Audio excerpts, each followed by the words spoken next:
যে কাঁধে ভর করে সন্তান বড় হয়েছে, আজ সেই কাঁধই বার্ধক্যের ভারে নুয়ে পড়েছে, অথচ পাশে নেই কেউ। শেষ বয়সে যখন সন্তানের স্নেহ আর একটি নিরাপদ আশ্রয়ের প্রয়োজন, তখন মাথা গোজার একমাত্র মাটির ঘরটিও কেড়ে নিয়েছে বৃষ্টি। ৮০ বছরের বৃদ্ধের এমন জীবন যেন অসহায়ত্বের এক নির্মম প্রতিচ্ছবি। ঠাকুরগাঁও জেলার হরিপুর উপজেলার গেদুরা ইউনিয়নের আটঘরিয়া গ্রামের বাসিন্দা ৮০ বছরের বৃদ্ধ মফিজউদ্দিন ঠিকমতো কানে শোনেন না, চোখেও ঝাপসা দেখেন। শেষ বয়সে যখন ছেলে মেয়ে নাতি নাতনিকে নিয়ে আনন্দে থাকার কথা ছিল বৃদ্ধের, তখন তার আশ্রয় হয়েছে একটি মসজিদে। কয়েকদিনের টানা বর্ষণে ঘর ভেঙে পড়ায় মসজিদের মেঝেই এখন তার বিছানা, আর চার দেয়ালই তার শেষ আশ্রয়। ছেলে মেয়ে 7 জন, 5 মেয়ে, 2 ছেলে। আমি অসহায় পড়েছি, এখন আমার দেখার মতো লোক নাই। এইভাবে আমি ইয়ার বাড়ি ওর বাড়ি যেখানে শুতে বেড়াই, আর ঘরে থাকে বার ঘরে থাকে। ছেলেবেলা আমার কেউ দেখে না, নিজের সংসার নিয়ে ব্যস্ত। বহু বছর আগেই হারিয়েছেন জীবন সঙ্গিনীকে। অক্লান্ত পরিশ্রম করে 7 ছেলে মেয়েকে মানুষ করেছেন, বিয়ে দিয়েছেন, সংসার গুছিয়ে দিয়েছেন। কিন্তু আজ সেই সন্তানদের ব্যস্ত জীবনে যেন আর জায়গা নেই বৃদ্ধ বাবার জন্য। কেউ নিয়মিত খোঁজ নেয় না, দেয় না খাবার, ওষুধ কিংবা ভরণ পোষণের নিশ্চয়তা।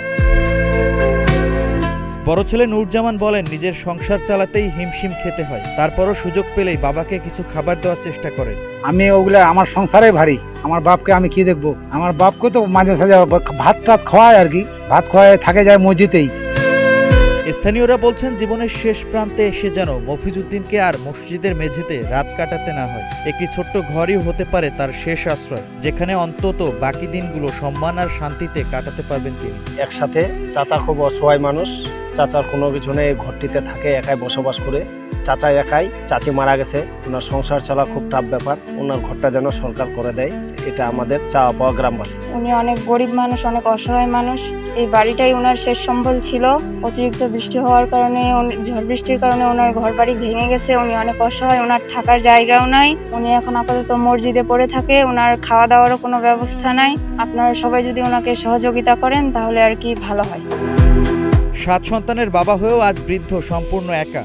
ঘর ভেঙে পড়ার পর কখনো তার বাড়িতে, কখনো মসজিদে রাত কাটাচ্ছেন তিনি। দ্রুত সরকারি সহায়তায় ঘর নির্মাণের দাবি জানান তিনি। তার আসলে 7 জন ছেলে মেয়ে, সবগুলোরই বিয়ে শাদী হয়ে গেছে। তারা নিজ নিজ সংসার নিয়ে ব্যস্ত, তাদের সংসারও ভারী হয়ে গেছে। এই লোকটিকে দেখার মতো বর্তমানে কেউ নেই। এই ঘরটি সহ যাবতীয় যদি এই মফিজ ভাইয়ের সরকার বাহাদুর একটু সহযোগিতা করতেন, আমার মনে হয় তিনিও উপকৃত হতেন, এবং কি তিনার একটু ভবিষ্যৎ জীবনটা তিনি এখানেই সুন্দরভাবে কাটাতে পারতেন।